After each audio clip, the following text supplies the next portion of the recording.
একটা পুরনো দোতলা বাড়ি,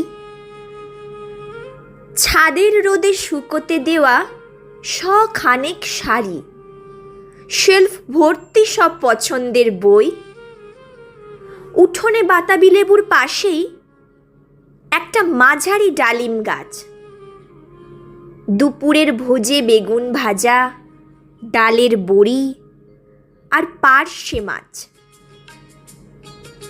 সাথে একটুখানি টক দই। আর রইল বাকি পায়ের তলার একটুখানি জমি, আমার পাশে দাঁড়িয়ে থাকা আস্ত একটা তুমি, কাঁধে থাকবে একটুখানি দায়িত্ববোধের ভার। এই হলো তোমার আমার সমযোগ সার।